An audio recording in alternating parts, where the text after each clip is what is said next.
23, 25, 27. Lalu pada masa Utsman, yang Utsman ternyata mengisyaratkan bahwa maaf, Sayyidina Umar ternyata mengisyaratkan bahwa di sana ada melihat kondisi sosial bagaimana masyarakat yang awalnya sudah mulai membludak datangnya, lalu dipersatukan oleh satu imam, ditunjuklah Ubay bin Ka'ab dan Darimi, lalu perkembangannya pada masa Utsman yang mulai ada eh, doa khatmul Quran, juga sampai yang dikenal pendapat bahwa ya sholat tarawih itu dikenal dipopulerkan oleh Imam Al-Bukhari. Nah, silakan nih bagi teman-teman karib-karib yang mempunyai pertanyaan terkait sholat tarawih, misalnya mau bertanya, kultur sholat tarawih di Indonesia sama di Libanon itu berbeda atau sama? Oke, silahkan teman-teman.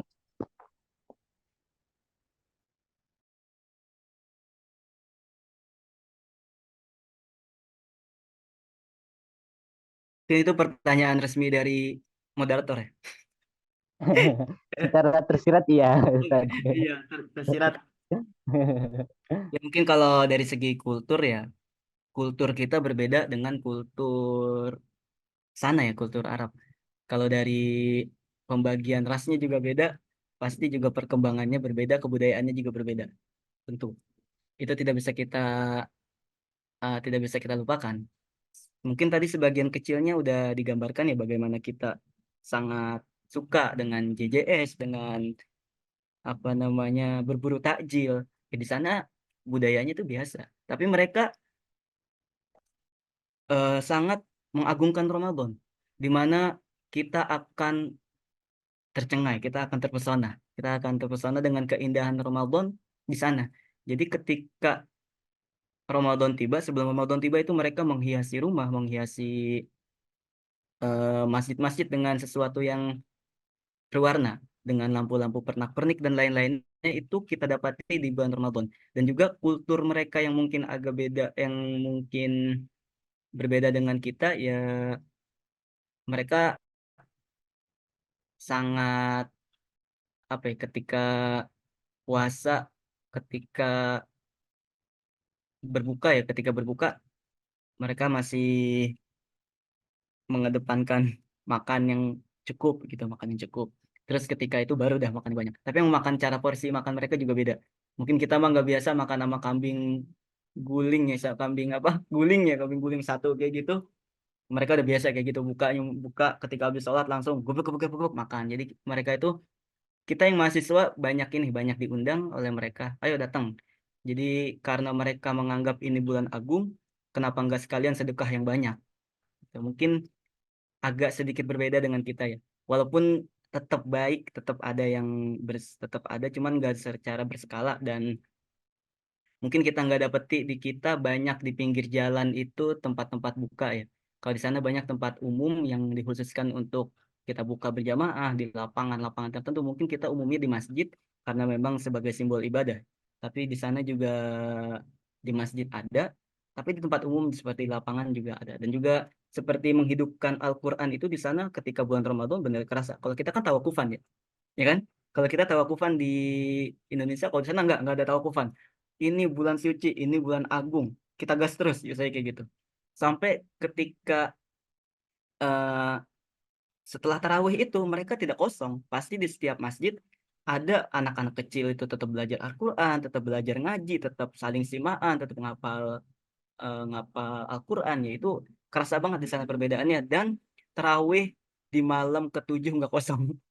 barisan tetap sama barisan tetap sama sampai ke malam, sampai ke Asyur Al-Akhir juga. Apalagi Asyur Al-Akhir itu anak-anak kecil beritikaf di masjid-masjid. Itu mungkin budaya yang saya kenal, yang saya tahu, yang agak berbeda dengan kondisi di Indonesia. Nah, terus ini ada pertanyaan dari Mas Fardi, Ustaz. Mas Fardi ini tadi sangat semangat sekali dari awal, sebelum saya masih persiapan, ini masih mulai sudah masuk Zoom. Assalamualaikum warahmatullahi wabarakatuh. Lama. Kenapa ya sholat tarawih berbeda-beda rokaatnya? Ada 8 rokaat, ada juga 20 rokaat dalam sholat tarawihnya. Mungkin gimana Ustaz? Ya, melihat sejarah yang ada, bahwasanya eh, asas dasar itu yang menjadikan 8 rakaat itu hadis Sayyidina Aisyah yang mengatakan Nabi tidak pernah sholat lebih dari 8 rakaat pada Ramadan maupun di luar Ramadan. Lalu kenapa terjadinya perubahan pada masa Sayyidina Umar, maaf, ya memang karena tadi melihat kondisi dan juga situasi masyarakat pada saat itu yang tidak memungkinkan, yang dalam benak Sayyidina Umar itu ingin meringankan masyarakat, ingin agar masyarakat itu lebih khusyuk, lebih enak, lebih nyaman untuk melakukan sebuah ibadah. Karena 8 rakaatnya Nabi bukan 8 rakaat kita. 8 rakaatnya Nabi itu sampai subuh tadi kan, sampai sebelum subuh, sampai walam adraktu al-falah ya.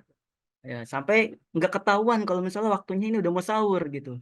Walaupun di sebagian mengatakan bahwasanya dimulainya setelah seperempat malam kedua, berarti jam 12-an kayak gitu ya. Tapi tetap itu waktu yang panjang. Kira-kira kita kuat nggak 1 rakaat itu dengan 100-200 ayat? Itulah mungkin yang menjadi apa namanya dasar Sayyidina Umar untuk melakukan ijma, dan ijma ini atas dasar kemaslahatan umat. Dan ketika terjadi apa kan yang dikatakan oleh Sayyidina Umar tadi, nikmatul bid'ah ada, ini ternyata hal yang baru ini luar biasa demi kenyamanan umat, dan itulah yang menjadikan dasar kenapa berbeda dari 8 rakaat menjadi 20. Intinya untuk kebijakan khalifah tadi untuk memudahkan umat demi kenyamanan kenyamanan bersama. Bersama. Terima kasih. Bagaimana, Terima masih kasih, kurang? sudah cukup jelas gitu ya. Nah, terima kasih kepada Ustadz Ahmad Mutskilahi Surur yang sudah menyampaikan sejarah dan perkembangan sholat tarawih dengan sangat menarik. Jarang-jarang saya belajar sejarah tapi berasa semangat, itu menarik, menemu faktor-faktor yang unik gitu. Dari yang tadi irinya orang Madinah ya, terkait kalau di Mekah sholatnya bisa tawaf juga. Dan terima kasih juga kepada teman-teman karib-karib yang sudah mengikuti kuliah Ramadan pada tanggal 9 Ramadan ini dengan sangat semangat. Nah, mari kita tutup kuliah Ramadan ini dengan pembacaan Alhamdulillah bersama-sama. Alhamdulillahirabbil alamin. Alamin. Nah, saya sebagai pembawa acara, host yang izin undur diri dan minta maaf kalau ada hal-hal yang kurang berkenan dalam membawakan acara ini. Saya ucapkan sekali lagi terima kasih yang sangat banyak pada Ustadz Ahmad Mutskilahi Surur, LC, sebagai pemateri dan juga teman-teman yang hadir. Wassalamualaikum warahmatullahi wabarakatuh. Waalaikumsalam warahmatullahi wabarakatuh. Saya ucapkan juga terima kasih buat semuanya audiens yang hadir. Terima kasih. Saya juga jadi banyak murojaah, muzakarah ya. Terima kasih juga kepada Mas Trisna Yudhistira ya. Terima kasih. Ustaz Rizky, makasih. Antum gimana itu?